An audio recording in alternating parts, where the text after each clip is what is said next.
জয় Hind. Knowledge 24x7 চ্যানেলে তোমাদেরকে স্বাগত। আজকের আমরা ক্লাস 12-এর নবম অধ্যায়ের এমসিকিউ নিয়ে আলোচনা করব। তাহলে চলো শুরু করা যাক। প্রথম প্রশ্ন দেখো, ভারতীয় যুক্তরাষ্ট্রে দ্বৈত শাসন ব্যবস্থা প্রবর্তিত হলেও দ্বৈত বিচার ব্যবস্থা আদৌ প্রবর্তিত হয়নি। এখানে সুপ্রিম কোর্ট, হাইকোর্ট এবং অধস্তন আদালতগুলিকে নিয়ে একটি অখণ্ড বিচার ব্যবস্থা গড়ে উঠেছে বলে মন্তব্য করেছেন ডক্টর বি.আর. আম্বেদকর। পরের প্রশ্ন, 2011 সালে প্রণীত আইন অনুসারে ভারতের সুপ্রিম কোর্ট গঠিত হবে একজন প্রধান বিচারপতি ও সর্বাধিক 30 জন অন্যান্য বিচারপতিকে নিয়ে। পরের প্রশ্ন, বর্তমানে ভারতের সুপ্রিম কোর্টের সর্বমোট বিচারপতির সংখ্যা হলো 28।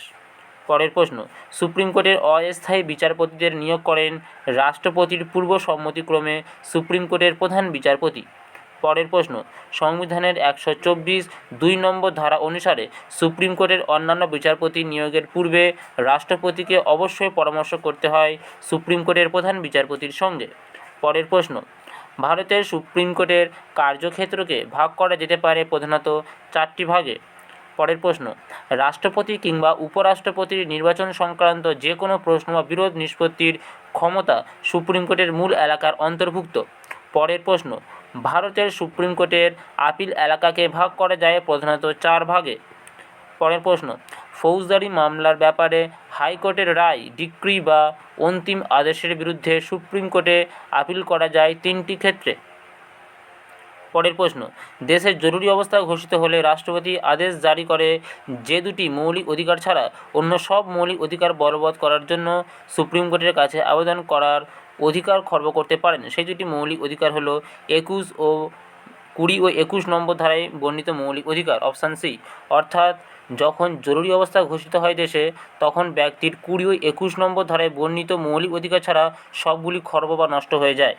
পরের প্রশ্ন, ভারতের সুপ্রিম কোর্ট বিশ্বের যে কোনো দেশের সর্বোচ্চ আদালত অপেক্ষা অধিক ক্ষমতার অধিকারী। মন্তব্যটি করেছিলেন আল্লাদি কৃষ্ণস্বামী আয়ার। পরের প্রশ্ন, সুপ্রিম কোর্ট 1976 সালে প্রণীত 42তম সংবিধান সংশোধনী আইনের কিছু অংশ বাতিল করে দিয়েছিল নির্ভয়া মিলস মামলায় 1980। পরের প্রশ্ন, পার্লামেন্ট সংবিধানের মৌল কাঠামো ছাড়া অন্য সব অংশ সংশোধন করতে পারে। সুপ্রিম কোর্ট এই রায় দিয়েছিল কেশবানন্দ ভারতী মামলায়। পরের প্রশ্ন, সমাজ পরিবর্তনের হাতিয়ার হিসেবে সুপ্রিম কোর্টের নেতিবাচক ভূমিকার একটি উদাহরণ হল বন্ধকে বেআইনি ও অসাংবিধানিক বলে ঘোষণা 1997। পরের প্রশ্ন, পার্লামেন্ট আইন প্রণয়নের মাধ্যমে যে 2 বা ততোধিক রাজ্যের জন্য একটি হাইকোর্ট স্থাপন করতে পারে তার উদাহরণ হলো কলকাতা হাইকোর্ট। পরের প্রশ্ন, সমসাময়িকভাবে কোনো হাইকোর্টের কাজের চাপ বৃদ্ধি পেলে বা বকেয়া কাজ জমে থাকলে অনধিক 2 বছরের জন্য অতিরিক্ত বিচারপতি নিয়োগ করতে পারেন রাষ্ট্রপতি। পরবর্তী প্রশ্ন, বর্তমানে কলকাতা, মুম্বাই ও চেন্নাই শহরে ফৌজদারি মামলার বিচার করেন নগর দায়রা আদালত। পরের প্রশ্ন,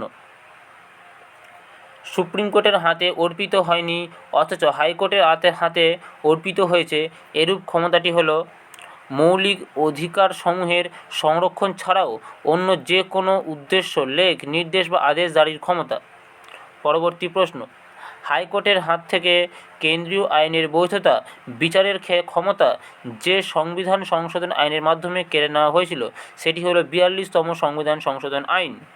পরবর্তী প্রশ্ন, জেলার অধস্তন আদালতগুলিকে ভাগ করা যায় প্রধানত 2টি ভাগে। পরবর্তী প্রশ্ন, জেলার দেওয়ানি আদালতের শীর্ষে রয়েছে জেলা বিচারকের আদালত। পরের প্রশ্ন, জেলার দেওয়ানি আদালতসমূহের সর্বনিম্ন অবস্থান হলো ন্যায় পঞ্চায়েত। পরবর্তী প্রশ্ন, জেলার ফৌজদারি অধস্তন আদালতসমূহের শীর্ষে অবস্থান করে দায়রা আদালত। পরের প্রশ্ন, কলকাতা মহানগরের সর্বোচ্চ আদালত হল মহানগরীয় ম্যাজিস্ট্রেটের আদালত। পরের প্রশ্ন, বিরোধ নিষ্পত্তির এক অভিনব বিকল্প রূপ বলে চিহ্নিত করা হয় লোক আদালতকে। পরের প্রশ্ন, 1987 সালে প্রণীত আইনগত পরিষেবা কর্তৃপক্ষ আইনটি 1994 সালে সংশোধিত হওয়ার পর কেন্দ্র, রাজ্য, জেলা ও তালুকে গঠিত আইনগত পরিষেবা কর্তৃপক্ষের হাতে দায়িত্ব অর্পণ করা হয় লোক আদালত গঠনের।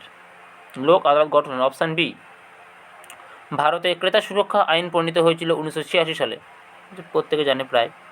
পরের প্রশ্ন, ভারতের বিশেষ উদ্দেশ্য সাধক আদালত বলে চিহ্নিত করা হয় ক্রেতা আদালতকে।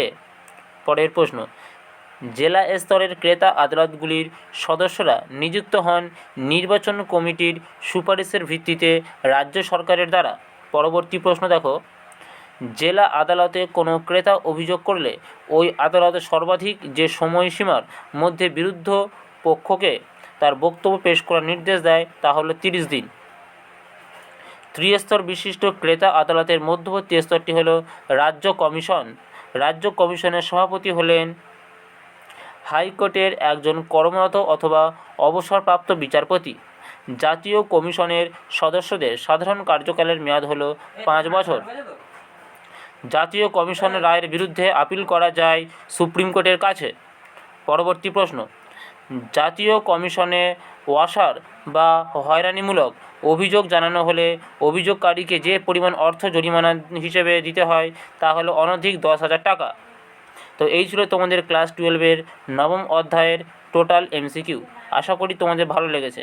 যদি ভালো লেগে থাকে তাহলে নলেজ 24x7 চ্যানেলে সাবস্ক্রাইব করে অবশ্যই আমাদের পাশে থাকবেন।